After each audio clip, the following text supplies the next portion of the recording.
You were not meant to be a slave to the grind. You were not meant to trade your life force for money. You can escape gravity. You can unlock your life. You got this. Let's go. Hello and welcome to Unlock Your Life. I'm your host, Jennings Smith. This show is about unlocking our potential. This show is about recognizing that we don't have to be a slave to money. We don't have to trade our life force doing a job that we don't like, building another's dreams, and that we can unlock our potential, do what we're put on this earth to do, instead of just simply existing and living the same day over and over and over again. If that resonates with you, then this show is for you today. I knew a guy named John. John was an employee, sort of partner guy, and his boss, or the senior partner, was leaving. He was going away for about a year, and he really liked John, and he wanted to give him a shot. He said, John, I'm going to give you $100,000. I'll give you $100,000, and I'm not going to tell you what to do with it, but I want you to make a profit for me. I want you to turn it into something, however you decide, and I'll be back in a year to check on you. He also had another guy named Steve. He goes to Steve and he says the same thing, but he doesn't trust Steve as much, doesn't like Steve as much, maybe doesn't believe in him quite as much. But he still is a good guy. He says, Steve, I'm going to give you $50,000. Okay. I'm going to do the same deal that I did with John, but John's been with me a little longer, but I'm going to give you $50,000. Let's see what you can do with it. I'll be back in a year to check on you. And then he goes to the new guy, Pete. Pete, he says, here's $10,000. We just hired you last week. I don't know what your potential is or isn't, but I'm going to give you a shot. Here's $10,000. See what you can do with it.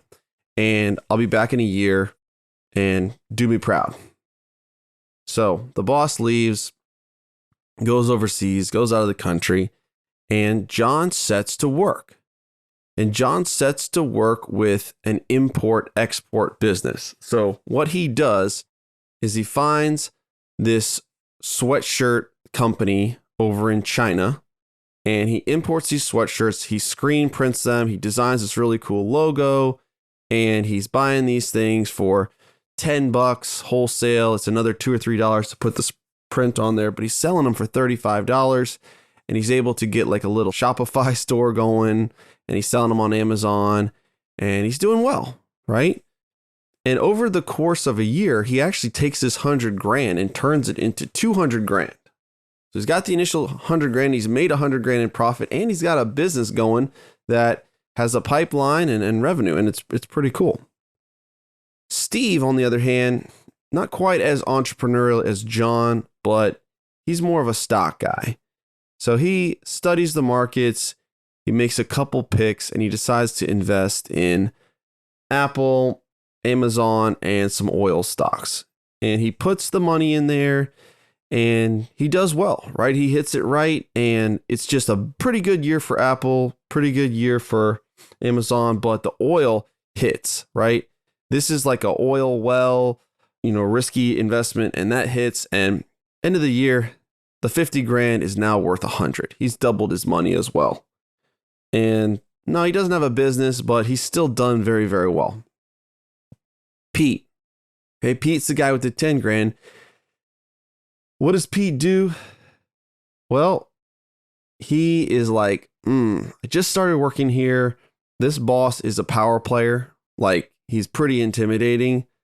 I wonder what he would think of me if I lost this money. Like, well, dude, what if he comes back and I invest this money, or I start a business and I lose it and I hand him, $5,000 or $1,000 or nothing? Like, what if I lose it all? Oh my gosh, what would that feel like? What would this guy think of me? What would the other guys, what would Steve think of me? What would John think of me? I mean, they'd be laughing at me if they do well and I'm over here, the loser. So I just can't lose this money. Like, I mean, as long as I protect the money, I don't lose it, I think I'll be all right. I mean, it's not the best I could do, but it's not the worst I could do, right? That's worse than losing it. So I've got a safe in my house. I'm going to take the $10K. throw it in the safe, lock the safe, and it's a fireproof safe. It's going to be fine. Everything's good. And everything was good. Nobody broke in the house. Nobody stole the money. Everything was fine. Boss comes back in a year and asks the guys to give an account. What happened? How we doing? How we looking? He hasn't communicated with them. John's like, hey, I got this sweatshirt company. We're doing really well. And I took the $100,000 and I turned it into $200,000. And I also have this business. And the boss is like, dude, that's awesome. Thank you. Like, give me back the $100,000 and we'll split the profits 50-50 on the second $100,000. And you can just keep the company and you can keep the ongoing profits. I'm super proud of you. That's amazing. Great job. Great work. Steve, hey, I invested in these 3 companies. 2 did pretty well. 1 did really well. And I turned the $50,000 into $100,000. Awesome. Give me my $50,000 back. We'll split the profits. You can reinvest the $25,000 if you want, Steve. And that's great. Good job. Pete, what's up? How did you do with the $10,000? Well, I was a little nervous at first. I know you're a tough businessman. You're shrewd. Like, you really know what you're doing. And I was worried about losing the money, honestly. So I decided to play it safe. Like, don't worry. I've got your $10,000. It's safe. It's right here. I'm handing it back to you. Here's $10,000. And what does the boss do? So you would think maybe, well, at least he didn't lose my money. I got my money back. I'm done. But he says, you wicked and unprofitable servant. Take the $10,000 from you, give it to John, who has $100,000. The guy has the most, no, he has $200,000. The guy that has the most, give it to him, right? Because he knows what to do with it. You get out of my sight. You're fired. I never want to see you again. Goodbye. You could have at least given the $10,000 to a bank and I could have earned a little bit of interest on it. Could have at least put it into like a safe mutual fund. But you were afraid. You put it in a safe. You buried the money essentially, and it got no return. Very, very, very poor response from the boss. And so if you know the Bible at all, you may recognize this story as the story of the 10 talents. So Jesus told this story, and I think there's a lot of parallels that we can draw. One, why did he take away from the guy who had the least? If you look at the way our society goes, it's like everyone is giving to the people at the bottom and taking from the people at the top. Whereas in this story, he took from the guy who had the least and gave it to the guy who had the most. And whether it's right or wrong, it sure looks as though the principles of the way the world works, where the rich get richer and the poor get poorer, happens. Why is that?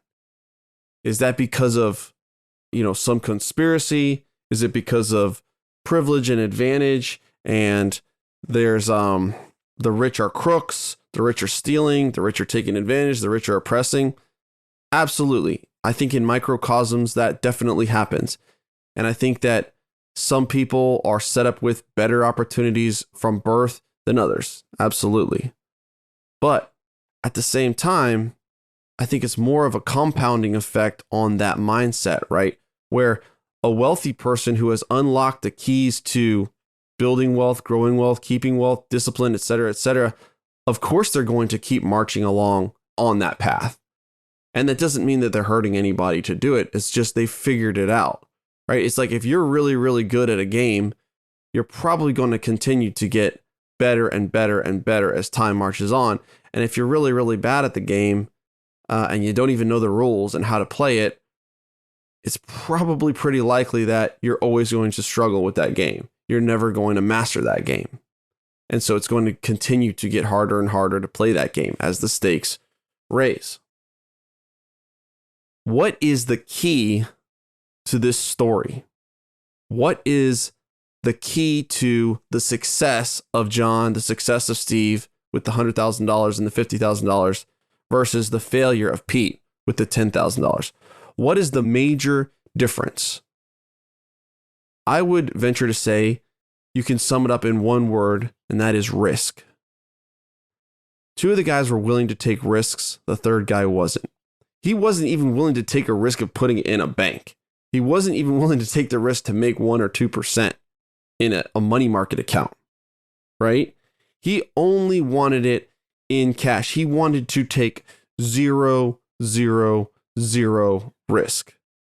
The other guys quantified the risk, said, okay, well, if I buy these sweatshirts and I can't sell them and it doesn't work, well, at least maybe I can break even. Maybe I can sell these sweatshirts off wholesale. Maybe Steve said, hey, I put my money in the stocks. I'm up a little bit. I'm going to put a stop loss at 50 grand. If the stocks drop, I'm just going to cash out at 50 grand. We'll live to fight another day, but at least I have a chance to make more. John, at least I have a chance to make more. So they quantified that risk to say, okay, well, my worst case scenario is probably the same as Pete. Maybe I'll lose a little bit more than that, but I'm not going to lose all of it. I'm not going to just lose 100 grand, or I'm not going to just lose 50 grand. There's a fallacy that I think a lot of people think is they look at, well, I do apartments, and they look at, wow, you just took on a $5 million loan. That's $5 million worth of risk. That's $5 million worth of debt. That's $5 million that you're exposed. And it really isn't, right? Because if I bought that property for $5 million and I only buy below retail value, then I can probably fire sale that building for $4 million or $4.5 million and sell it within 30 days if I had to, right? So my exposure is more like $500K to $1 million, which is a lot. I'm not saying it's not a lot, but it's not $5 million, right? If I'm looking at how much is my mortgage, well, it's $20,000 a month. Oh my gosh, you're taking on a $20,000 a month payment. Well, yeah, but if I'm collecting $30,000 a month, then I have to drop rents by 33% before I can't make that payment. And even if it does, let's say it dropped by 60%, 66%, I'm still only on the hook for $10K a month because $10K a month is coming in rent. So I'm only on the hook for half of that. So you got to quantify the risk instead of letting your brain run away with you, like to the worst case scenario. Holy cow. Oh my gosh, I'm going to be on the hook for 100% of it, 100% all the time, right away. And most of the time that just isn't true. And so these guys were willing to quantify what is my upside and what is my downside. How can I limit my downside? How can I have unlimited upside? And by doing that, they were able to generate a return. They were able to generate rewards. They were able to please the boss. They were able to help themselves improve their position. But let's go back to guy number 3, Pete, because I think that's where I was for a long time. I think that's maybe where you are. I think we all are there to some degree in a certain area of our life where we are not willing to take a risk. So why do we stay there? Why do we bury our talents? Why do we bury our money? Why do we bury our opportunities and protect? I believe it's because comfort zones are extremely comfortable. We all love safety. We all love predictability.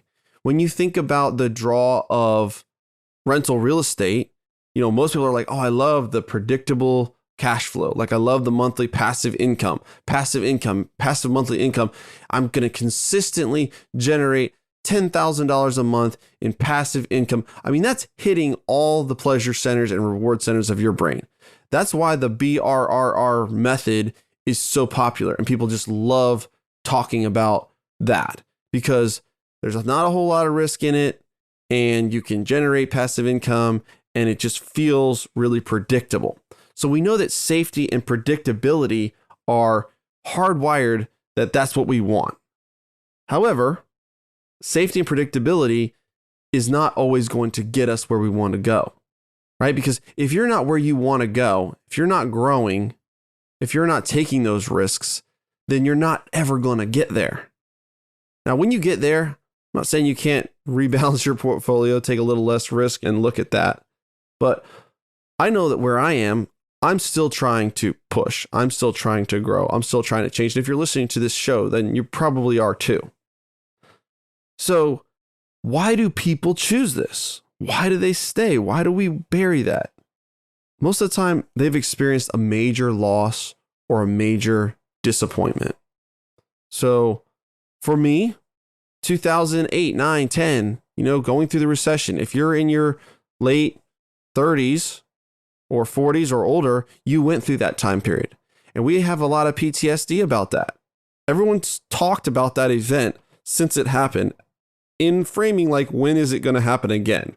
When is the next 2010 financial crisis going to happen? So that was a major loss. That was a major disappointment. I almost went bankrupt. I had tax liens. I owed the federal government, the IRS taxes. I owed multiple credit card taxes. I was paying rent. I was paying a mortgage. I was about to lose my house. My construction company was losing money because nobody was doing anything. I mean, it was an extremely stressful time that just seared into my mind.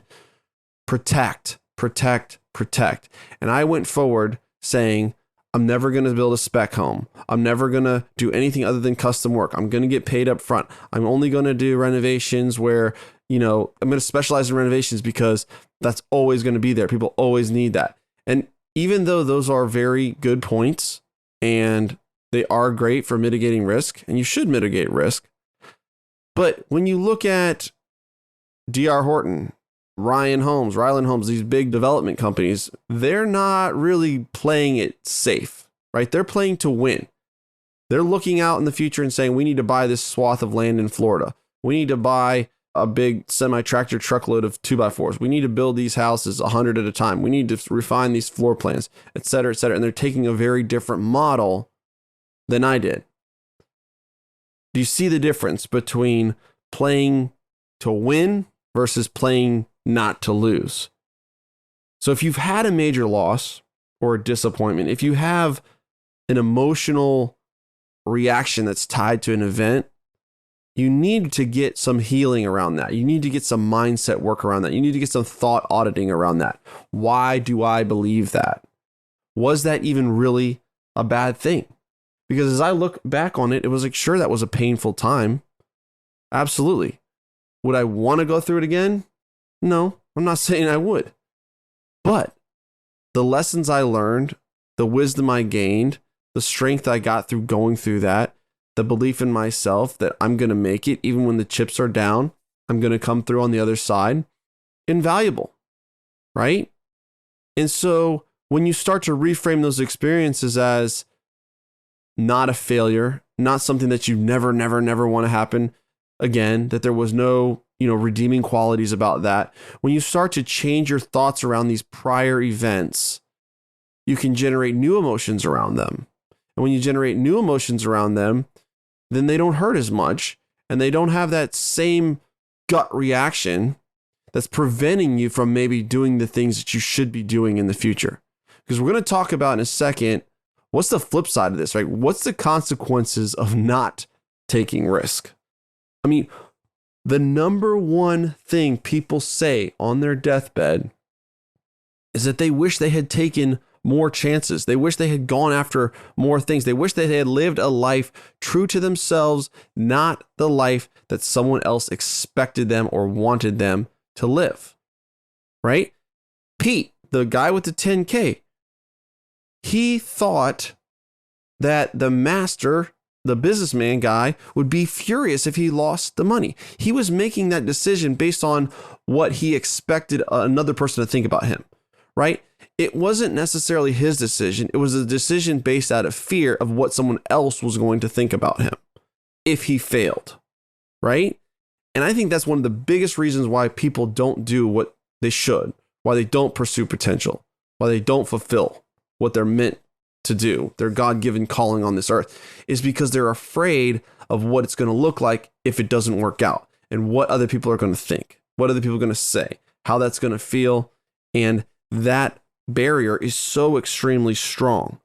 However, when they get to the end of their life, when it's too late, when it's over, it's their number one regret. I wish I had lived a life true to myself. I wish I had pursued my dreams. I wish I had pursued my potential. I wish I had not lived my life according to what others thought that I should be, that I should do, that I should work.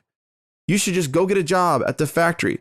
You should just be happy with your 1,200 square foot brick ranch home. Why can't you be satisfied making 80 grand a year? That's great. You're making way more. Think about all the poor people in Africa. Why aren't you grateful for what you have? All these things of expectations of how other people think you should live your life, the amount of money that you should make, the kind of car that you should drive, the business that you should have, the number of businesses that you should have, the vacations you should go on or shouldn't go on, the amount of money you should give away or shouldn't give away. Everyone has all these expectations around how you should live your life.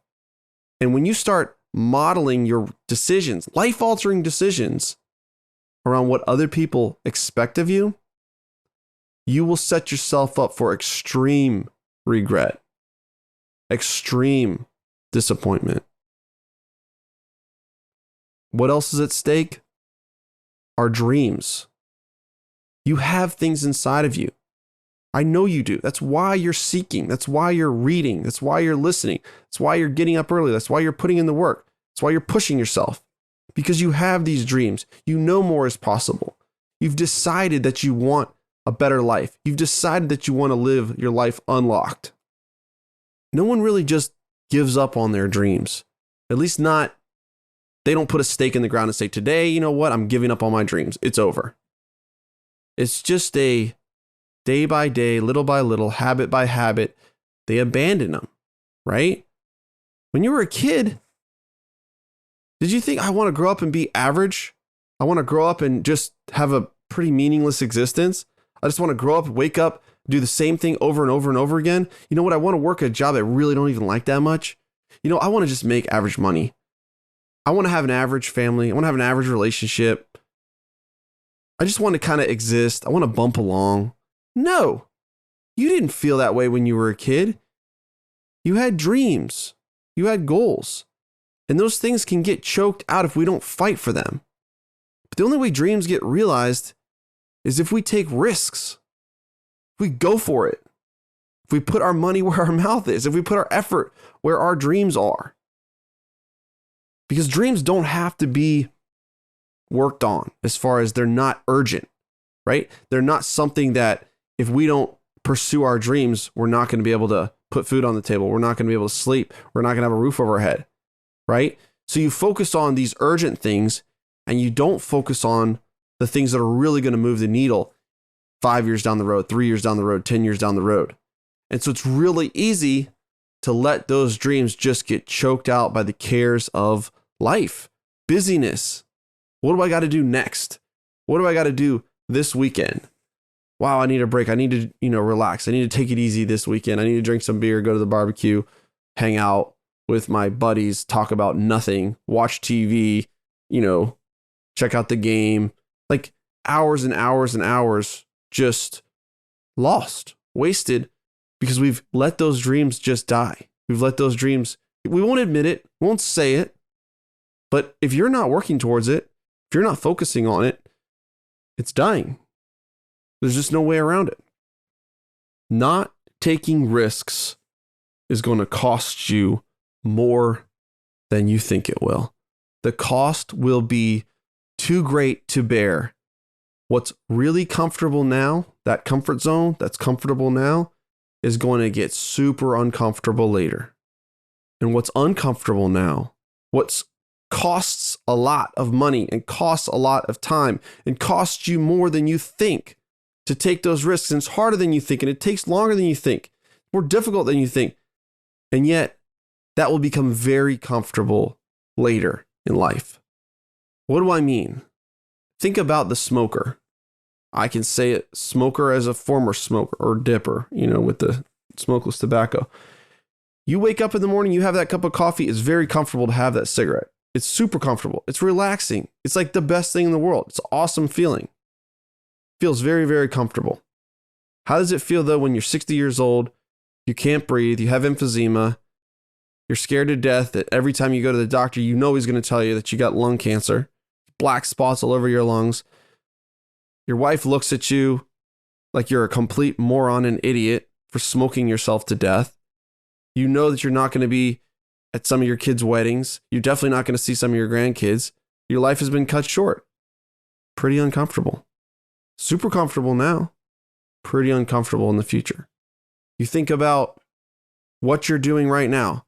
Wake up, do my routine, go to my job, make my money, spend my money, drink beer on the weekends, watch football, bumble through life, super comfortable, super easy, really easy.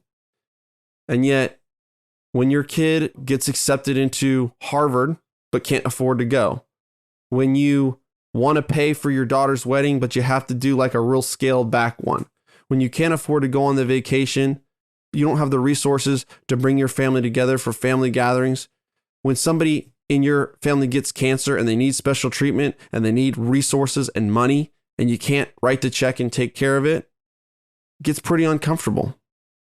It's pretty uncomfortable having that stress sitting there knowing I'm not prepared for retirement. I'm going to have to work until I die. And I'm also, not only I'm going to have to work till I die, I'm going to have to do stuff I don't want to do. I'm going to have to work on stuff I'm not passionate about.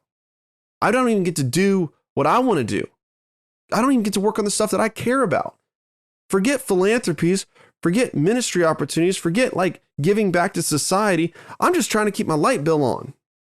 That is your future if you stay comfortable right now. And I know I'm speaking in hyperbole, but we always think and underestimate how much resources that we're going to need. Think about everything in your life. It's cost more than you thought. It's taking longer than you thought. It's harder than you thought. Dude, look at gas prices, housing prices, car prices, college costs, everything. Like, you think that stuff is going to get cheaper? You think that stuff's going to be magically easier to afford in the future? Absolutely not. It's going to get more and more and more and more uncomfortable. And you will become more and more and more squeezed. So wake up, get uncomfortable. Because if you don't start taking risks right now and moving that needle and moving that direction, the costs are going to be more than you can bear. Guys, that's my word for today. Appreciate you. If you're enjoying the show, hit me up on the reviews with Apple Podcasts or wherever you're listening to this and share the show. But I appreciate each and every one of you dedicating time to improve yourself, to move the needle, and going on your journey of unlocking your life. All right, have a great week.